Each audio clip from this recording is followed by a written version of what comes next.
Welcome into the DGD Podcast. As always, Robert Reynolds, Keon to my right.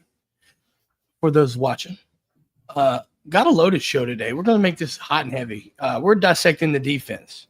We're still technically entering Bama week, but we're going to dissect the defense.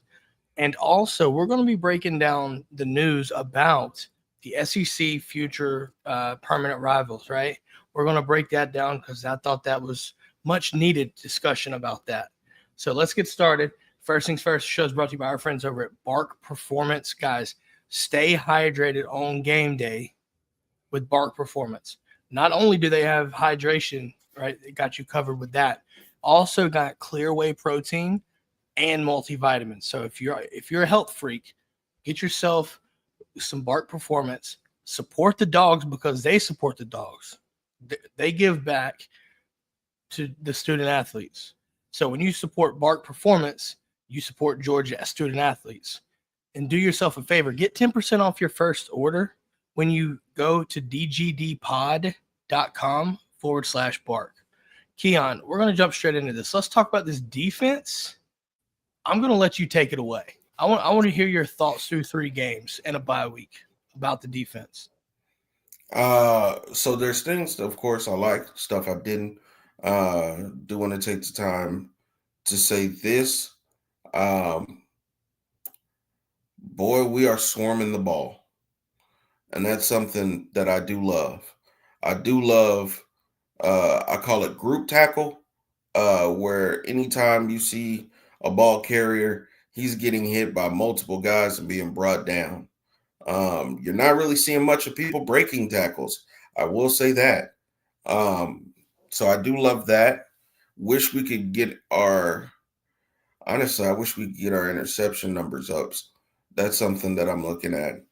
Even though, of course, Joey did gift the Georgia defense too. I will say this, the guys are young. Guys are young. You are having guys out there make young mistakes, such as, Ellis Robinson falling while tracking the ball. But, you are starting to see growth in the DB room with guys like Janelle Aguero coming in, tracking the ball, picking it off. Do want to continue to see that. I'm telling you, man, we're coming out of a bye week. Georgia has a huge test against Alabama in that front. So this front seven needs to be ready to go. What about you, Rob? Speaking of front seven, I'm sitting there looking at it, and when it comes to the run game, we have really made drastic changes to stopping the run. I felt like we've been very effective. Tennessee was a little bit of a blip on the radar for me. I think Tennessee was able to run the ball in an effective clip, right? But outside of that, we have been extremely dominant with resetting the line of scrimmage and getting into the backfield on the run plays. To my preference, I still would like to see more pressures and things like that. Also, understand quarterbacks are still getting it out of their hands extremely fast. So the sacks are not going to be as the numbers are not going to be there to what you would really, really want to see. But I think you can still generate pressures. And if you see more pressures with how fast quarterbacks get the ball out of their hands against our defense, I think that is telling ourselves as well. You mentioned the picks. I'm happy with where we are with those. I think we could do better, but I'm not mad about it. We are getting interceptions, and that's something that we need to focus on more moving forward. But at the same time, I think, we've started to see the emergence of some guys too. And I think ones that we may not have really put our eyes on 100%. And one that specifically is beside KJ, and that's Kyron Jones. Players like him, in the secondary have really kind of made a stand, kind of taken a leap up a little bit. And you needed that. You really did, especially losing Malachi. But I'm just looking at the youth on this team, especially the front. And when I pair Elijah Griffin out there with Christian Miller or Jordan Hall, I love this defensive front. I do. And I can't sit here, Keon, without mentioning CJ Allen and Rayla Wilson and the job they've done. Because they have really shown that they are those kind of experienced backers, and it's paying off. Absolutely. And that's something that you're seeing guys continue to grow at their play. And, I'm just excited to see how that's going to look next game. Yeah, now as we move forward, I'd like to see that continue, but honestly grow off of it too. Right. Again, you've got a lot of guys. I think 54%, right? They've got to get their growing pains in. And you look at the first two games, right, with Marshall and Austin Peay. Good opportunity there to assert yourself, win the games, right? Defensively, make plays. Thought we did fairly good at that. Tennessee secondary struggled. Yeah. So it's gonna be interesting to see how they bounce back from that. And do they keep that? Do they keep it in their minds too long, and does it become a problem, or are they just able to let it go and grow from it? It'll be interesting to see. But when you have the staff back there with T. Rob, Coach Dante, Kirby, there's no excuse not to get that corrected. That's just my opinion, though, too. Yeah, absolutely. Other than that, though, man, when it comes to the defense, is there a player that stands out to you the most with just overall performance? Is there anyone that, whether it be a surprise to you, or did someone you guess Raylan right? Wilson. Raylan Wilson. So Rayla Wilson for you? Yeah. What about it? To me, like, I want to hear what I mean, because his stood out to speed, honestly, I think, you begin to see him take another huge leap with his overall development. You can honestly tell that the game is starting to really, really slow down for him. So, he's able to play off of those instincts and really be able to close gaps and make tackles. You saw how he was able to make that tackle on Joey last week on a real welcome to the SEC moment. But yeah, I mean, you're talking about a young game changer, gunner. I mean, he's a baller out there as well. So just got to give it to Raylan. I think he is a big muscle moving downhill very fast. Yeah, I mean, I think what you're saying to a T is his experience. He's playing instinctively, and he's playing faster. Like, absolutely, we knew he was a freak, right? We knew he was fast as shit, but now he's actually able to play at that speed, and I think it's showing. Yeah. And like you said, like when Kirk Herbstreit doesn't say a word on the broadcast to just let you hear the thud, speaks kind of volumes on the power that you bring to. And so, absolutely, I see 100% where you are with that. For me, we haven't mentioned this name yet, but what has Dalen Everett done? He hasn't done anything wrong to this point that I'm aware of. No, I mean, honestly, he's honestly just trying to, shut down his side of the field, which honestly, I think he's doing a great job. I think I'm not comparing him to this, but it kind of feels like his role is doing what Kamari did. Yeah. Like, he's working on that. You know what I mean? I'm going to be intrigued to see if he I don't think he will, but if he does and it works, oh brother, if he's able to move around and kind of mirror somebody and shut them down, kind of what Kamari did, if you remember, against Tennessee, it's going to be interesting. It's going to be interesting. But no, I thought he's done extraordinarily well. And if you really stand in the secondary, man, KJ has done a real good job too. I think he's limited to mistakes in year two. I think there was maybe an instance of him overrunning, or not overrunning, but missing an angle. But if you watch him, he's taken to the coaching, right? Literally the next time he over pursuits and forces it back in, right? So he's taken to the coaching still, which is always a good sign. So, and then he's been the benefactor of an interception against Tennessee. So he's playing really good in that backfield, the secondary, I should say. But I would say Dalen and KJ for me have been, kind of certified what we were thinking. Absolutely. But Has there anybody? I guess we've been talking good. What needs to be addressed to be fixed? Right. We've talked a little bit about getting maybe, like I said earlier, I felt like we should be able to get pressure. What do we need to do on a defense to get better from so far through 3 games? What have you seen that we need to really work on? Honestly, just finish the drive, get off the field on third downs. You've had a lot of near sacks, so really just our guys up front really just finishing the job, and that's mostly for me. That's the biggest thing. We have guys up front that are able to cause that pressure and give the quarterback off base before they let the ball go.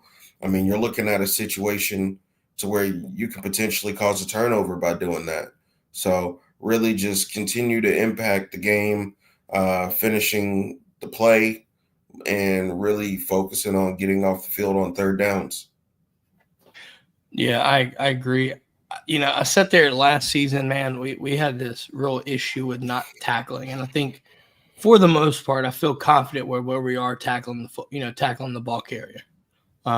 Tennessee, we saw an instance where there was a couple more missed tackles than we had wanted to, and so I'm looking at more so the open field tackling, right?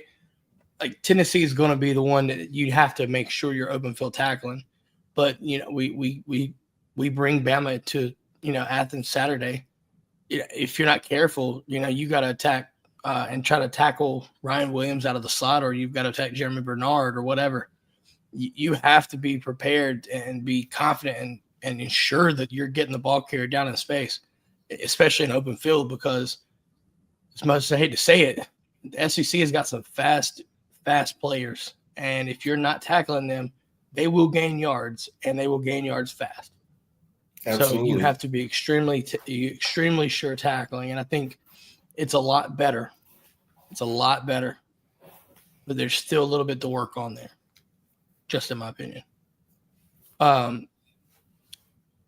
We haven't talked about this on defense. How are you feeling about Georgia edge play right now? I do think that we do need to see our edges step up. But I haven't really seen much of people really getting outside on us, to be all the way honest. Yeah, I'm with you. I think now, to be fair, earlier in the season, right, when we were playing Austin P and Marshall, I mean, I remember Gabe Harris just stonewalling somebody and just single-handedly just wreaking havoc on the run play, pushing everything back in, tackle for loss. Quintavious Johnson's done some good things. Again, his stats aren't necessarily showing it, but if you watch the tape and you watch these games closely, you'll see his impact, right? You will see the impact. Both Quintavious and Gabe Harris, I feel like have done a good job of really not getting caught off guard and truly setting the edge as well. How many times have we seen? I mean, last season, I guess I hate to say it, but it's the measuring stick. Last season, we got hit. People hit the edge on us constantly. Guys getting struck by pulling guards, right, and just not being able to contain, right. I sit there, watch Quintavious run right through a guard's face mask, and watch Gabe Harris do the same thing. Elo Mendoza getting after the quarterback, getting striking, right, being physical. It feels, compared to last season, it feels like a night and day difference through 3 games. Absolutely. We just need to see it continue on, and we'll be in a good spot. I mean, for sure. And what we've got people in the live chat. Let us know what your thoughts are on this defense so far, right? Tonight is a defensive show. So let us know what your thoughts are in the comments. And we'll read them off, and we'll post them up as well as we go if we see good comments. Keon, I want to talk about this freshman resurgence here. And I got to talk about Elijah Griffin. What a freak. Man. Impact. What a freak. Impact. It's crazy to say that he's been held for all 3 games for opposing offenses. Are you glad? I'm glad Kirby called that guy. Just saying. Honestly, I don't really know what words I can say. I'm not trying to glaze over it or anything, but he's really been making an impact on that defensive line, especially the interior of it. And it's really allowing for his ascension is allowing us to be able to rotate guys in. Absolutely. Confidently, I should say. Confidently. Absolutely.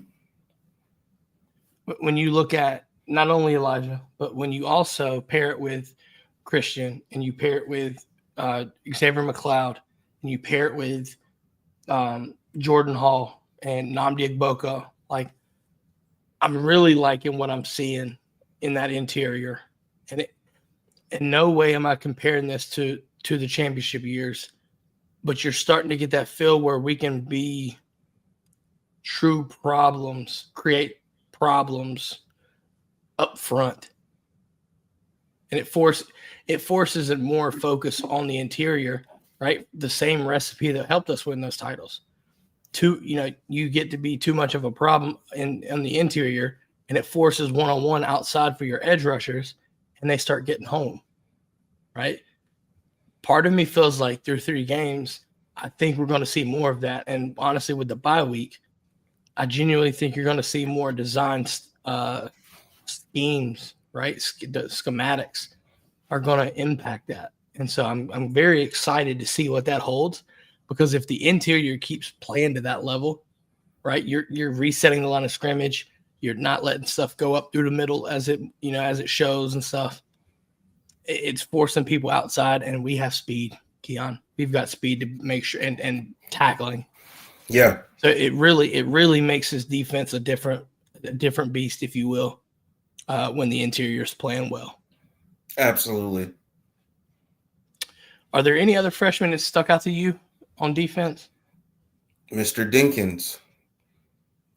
Has been another one who has. That's another name that I don't think a lot of people really thought about that, Keon. I really don't. Yeah. No, I mean, honestly, he's been out there getting some good reps out. Yet again, he's 17. Would you believe it? Oh my God. I know a 7. Oh wait, never mind. Not anymore. Sorry. Yeah, he's 18 now.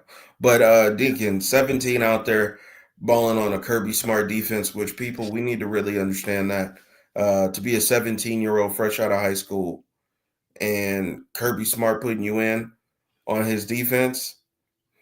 At any point in time, at this point. At any point in time, the trust, the faith he has in you got to be high. So really happy for that one. Yeah, for sure. I sat there. You want to stay in the secondary. What are your thoughts on guys like Zion Branch, right? Like we thought coming in, Zion could honestly be a starter. And you kind of look at Kyron Jones, and I don't think even we were talking much about Kyron Jones as much. So like you've got Ja'Cory Thomas, which we did talk about, but Kyron Jones comes what feels like out of nowhere, because nobody had talked about it, I think that's worth noting too, because I mean, to be fair, he started the season with a hornet's nest on his hand, and now that's off. And so I think we're going to be able to see him fully, his full capabilities. And so that excites me too. Just, I mean, we're technically still rotating in at safety, it seems like, with, like I said, we've seen Kyron, we've seen Ja'Cory. I know Zion was later in the games, but have we seen Adrian Maddox? I think maybe a little bit. Do we get a situation where we're able to get comfortable and rotate guys in more and more? Or would you prefer just one to truly stand out? I mean, what is your opinion? Which one would you choose? I say keep rotating, bringing in fresh bodies. I like Zion. I think he's been able to really come out here and showcase his skill set. Full-blown head buster, head hunter. I mean, he's that. I mean, you even saw in one of our games, in one of our first 3 games, I believe it was against Austin P. Might be Marshall. One of those game. Yeah, so one of those games you saw him come out there as well. swarm the ball, be around the ball, lead the team in tackles. I mean, this is That a was guy that was Marshall. That was Marshall. yeah. So he's showcasing that he's a guy that's not scared to get in there and Yeah. lay a hat on a hat. So that's something that I want to continue to see, and really just to see him grow, man. Like I said, this is year one of him being here, and Buddy he's earning his keep and he's going crazy. So shout outs to Zion. Yeah, for sure. I want to bring this up too because we had questions about this, Keon, and honestly, after the Tennessee game, I think it kind of silenced our doubts. Zion, not Zion, but Jonel's coverage ability. Man, when he was moved into the safety and allowed to play that way, from a coverage perspective, I felt like it was night and day different. I just wonder, though, do we see more of that? And the reason why I want to see, honestly, Keon, I want to see more of it is because when he's playing his natural position, you can get that coverage ability from him. But I think what I'm more excited about is his striking ability from the safety spot. I'm telling you, headhunter. Like we knew that coming in, right? We knew he was a strong tackler, very violent striker. And if he's at the safety position, you're letting him play his normal position, and I think that's where he'd be more comfortable at. I understand that the star position is the most important spot on the defense, so you have to make sure that that's squared away. Part of me looks at Ja'Cory or maybe Kyron and let him play there, and just to see what that looks like. Now, am I saying we do this against Bama? No. You play the best players, and you just fucking go. But I would like to wonder if we can see different looks. I know we kind of got to see that against the first couple games, but I kind of wanted to see that too. But if they're going to keep that the same, I mean, I'm okay with it. I just liked when we moved Jonel to safety. So, Keon, do you have anything else before we do some superlatives for this defense through 3 games? No, I'm just really excited to see how the guys come out and perform on the defensive side of the ball. Let's jump into the superlatives. No, before I do, I just did think of something. Do we expect the corners to be able to track the ball better? I know it takes time. Absolutely. Absolutely. It's a Kirby Smart defense. We needed, I think, honestly, and hear me out, we suffered because we suffered in a sense of giving up that many points. But I think we can grow from that because now we've got the tape. Ellis has been hunted, and so he knows what that feels like. I think we had talked about that where he hadn't been tested before. He hasn't been attacked.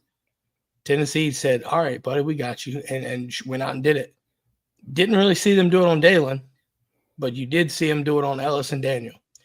And so, I'm looking at Ellis more than Daniel here.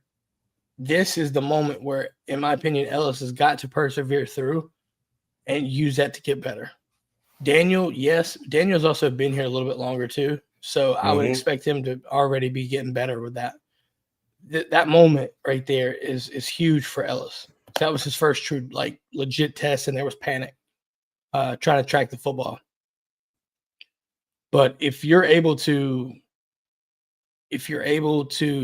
use that and grow and develop and be able to, to practice on it and be able to track the football, that's going to be a problem, Keon, because we've seen corners over the years get cooked in one game. And then a couple games later, it clicks. And then shit starts strapping down. And it becomes a no-fly zone. Yep. Absolutely. And so that's what I'm hoping happens. But I think only time will tell. Yep. Let's jump into superlatives, though.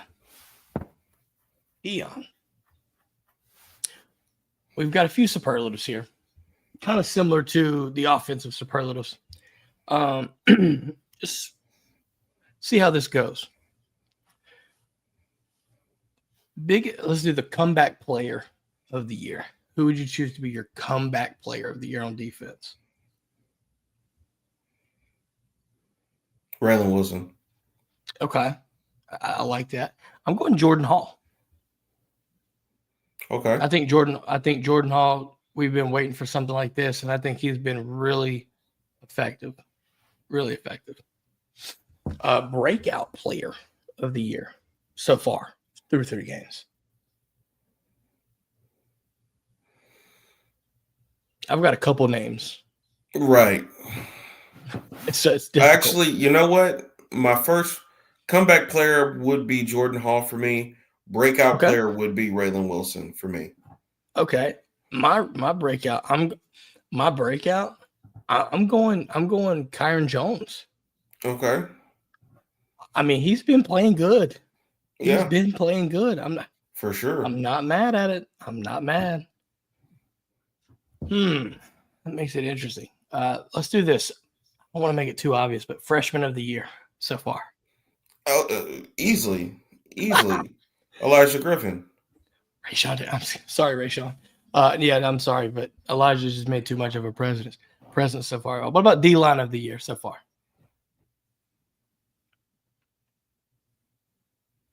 This also includes edges, by the way. D-line edge of the year so far. I'm gonna go Percy. Okay. I got to. To me, I'm gonna have to go Gabe Harris. Okay. Just watching him play as violent as he has been, and it's been consistent, right? It's been consistent too.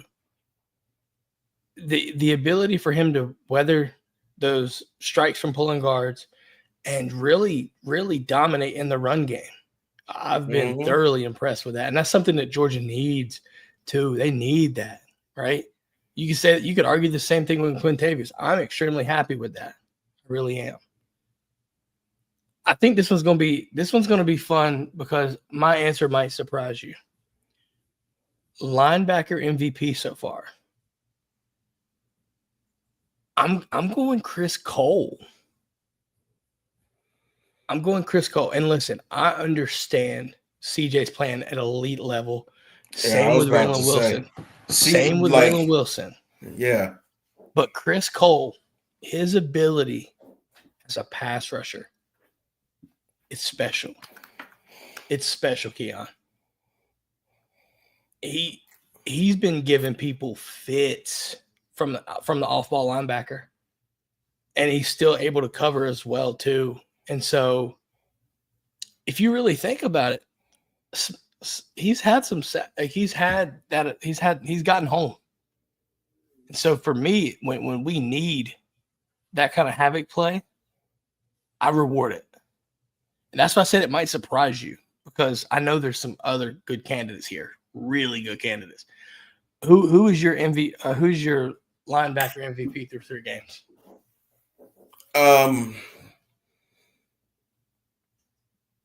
I would honestly say CJ Allen. That's man. That's a good call. Honestly, I mean, CJ Allen is just playing at another notch of an elite level that we're seeing out of him. And you could honestly easily go with Raylan Wilson too. Raylan Wilson instinctively, like if you're watching the game all the way through, like this dude is just like I said earlier, so much faster and more instinctive. It is so fun. Absolutely. But I mean, CJ's playing at an elite level too. Absolutely. And honestly, the fact that I threw out Chris Cole and we've thrown out those 2 names, it's just a testament to that linebacker core so far, man. I'm really impressed with that linebacker unit as a whole. Let's move to the secondary, Keon. The MVP of the secondary, who are you giving it to? KJ Bolden. Okay. I'm not opposed to that. I'm going Dalen Everett. Okay. Going Dalen Everett, just consistent. He hasn't really been gotten targeted too much. Nobody's really trying to do nothing to him. That speaks volumes. The stats can be misleading. Don't let it fool you. Listen, if you worry about him getting an interception, just wait for Texas. Just wait for Texas. We know how that for some reason how that goes. But yeah, no, I'm going Dalen Everett on that. Honorable mention though. Is there any honorable mentions across the board for MVP? Or let's do this first. Let's do defensive MVP, and then if we can throw honorable mentions. Defensive MVP through 3. Who is it?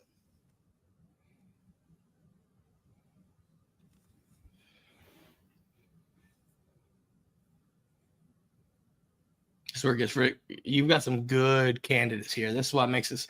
So this silence, folks, that Keon's got, there's the reason for it. It's justified. CJ Allen. Okay. I'm not mad about that. Who you got? Again, I start listing off names, man. It's very intriguing. Like, first thing, one that comes to mind is Dalen Everett. Keon, would it be a crazy stretch for me to say Elijah Griffin from an impact perspective? Kind of.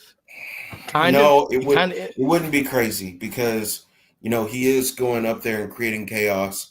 He is going up there making his impact. He's made himself comfortable in the backfield on several plays. Sure has. I just gotta go with Dalen Everett. He's been the surefire thing in the backfield. I haven't really heard any mistakes from him. He's been playing. Now, to be fair, wait a minute. I take it back because he didn't actually get to play the whole season. So I want to take that back, if you don't mind me doing that. I want to go KJ Bolton. I think he's like while Dalen was not there, he's just been that leader on the defense in the secondary, and you know how important that is, having that kind of leader in the secondary. And we've always seemed to have that alpha dog in the secondary, as we do with most levels of the defense, right? So I'm going KJ Bolton. Who would you choose? Wait, did you already pick? Yeah, I did pick KJ Bolton. That's right. Okay. Yeah. So, I mean, let's do this. Honorable mention. If you had an honorable mention for MVP, who would you choose? If you had a second choice, who would your runner-up be? And I feel like there's enough candidates where we can get away with doing this.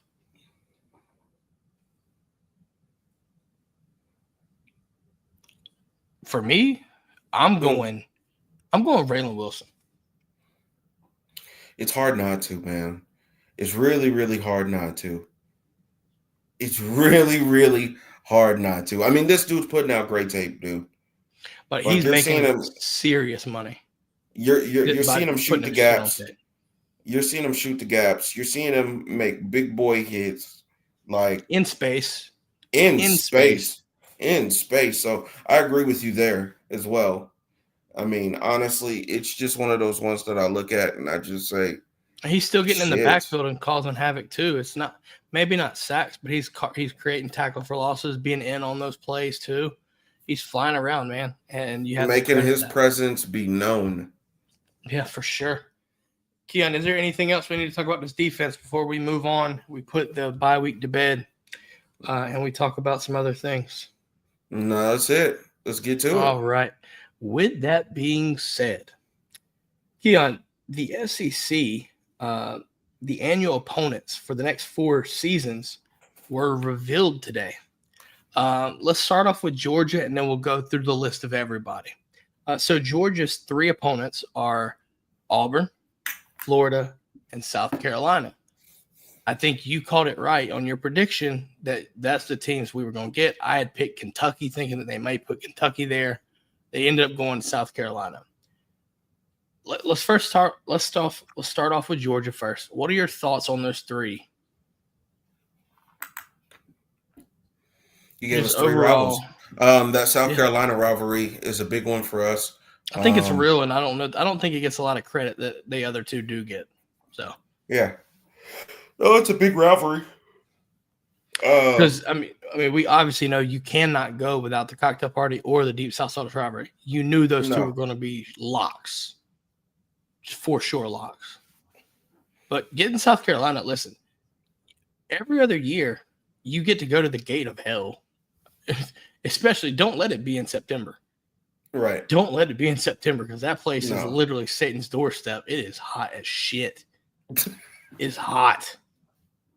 And there's no shade. It's literally like your worst nightmare. It's Frost City Snowman's worst nightmare. Absolutely. Without a doubt. But no, I think that's fair, right?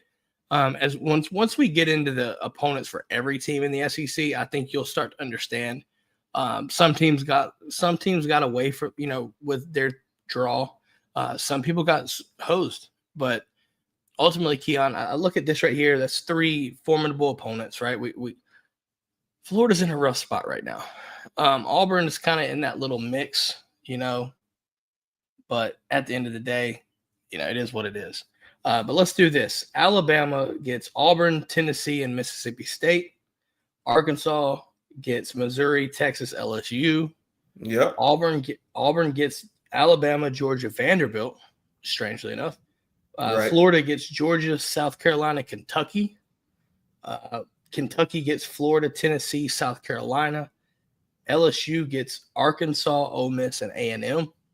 Okay, I like those. Yeah, Mississippi State gets Ole Miss, Vandy, and Alabama. Missouri gets Arkansas, Texas A&M, Oklahoma. Good to stay out west. I think you being in Texas, you kind of understand where that's coming into play. Oklahoma gets Missouri, Ole Miss, and Texas. Ole Miss, Mississippi State, of course.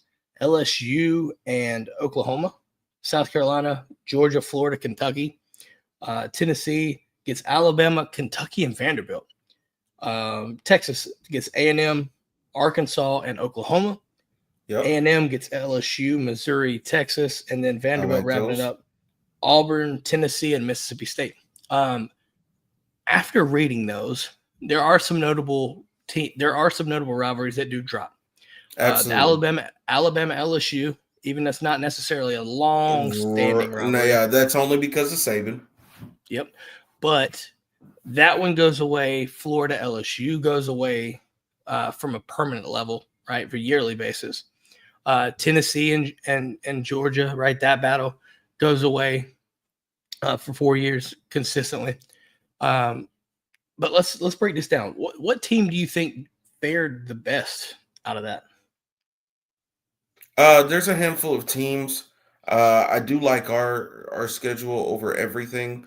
But to be all the way honest with you, I do like Arkansas's, or not Arkansas. I do like Texas A&M's. I do like the fact that they got LSU. Absolutely. Getting LSU, Missouri, and Texas. Yeah. Absolutely. I look at who got hosed. Do you feel like there's any team that truly got hosed? No, I do not. I think everybody got a good I do like the lineups that everybody got, honestly. I feel like there's fair balance there, right? Like it's not 3 horrible, like it's not just 3 gauntlet of games. And even then, Keon, I think people have to understand this. So the format itself, if like for me, I look at Tennessee and I think Tennessee got it easy on this, right? You get Alabama, right? So the 3rd Saturday in October, Absolutely. We know that. But getting Kentucky and Vanderbilt is two fairly easy ones. I think people have to remember, though, that the 6 on the draw, right? If you have 3 hard teams, that means your 6 might not be as tough. There's a better chance that it isn't as tough. Whereas if you get easy opponents in your annual, your draw will be harder by default. It should. You're going to see situations where I think there's going to be extremes, right? Like we this is just the perks of living in the SEC with 16 teams. I'm sorry, it's just the way it is. Absolutely. Do I expect Georgia to get Auburn, Florida, South Carolina, and then get LSU and Oklahoma, or you know what I'm saying? Like there's a possibility, right? There's a possibility you have 5 or 6 tough games. It's just the way that's going to be, right? But I think people have to understand there's a balance with the 3 permanent games. And keep in mind, Keon, low-key think that there's something up there The fact that they come out, it's not a permanent thing. But every 4 years they review it. What are they leaving up to that for? They're leaving that open for something. Yeah, they're leaving it open for change, of course. But, until we really get to see what that is, I won't necessarily think that. I do think that's going to be something hard to call. Yeah, for sure. I think only time will tell, right? I'm excited now that we know our annual. I'm excited to see what that 2026 schedule looks like. Absolutely. I'm excited for that. Because now you've got 9 conference games. So it's going to be very intriguing. Keon, that's all we've got for the new SEC thing. Listen, let us know who you thought in the comments. Who got hosed? Who got off easy? Let us know in the comments. Drop your teams. Keon, before we go, massive update here. The 3 and out, first hit of the year. First hit of the year. So we hit the 3, close, but we got it. Got that $100 right there. So there you go. That's going to Bulldogs battling breast cancer. We got to make it work. But with that being said, folks, that's all we've got for tonight on the DGD podcast. We'll catch y'all next time. Have a great morning, evening, afternoon, whenever you're watching. Make sure to like, follow, subscribe, rate, and review. We'll catch y'all next time. Go Dogs.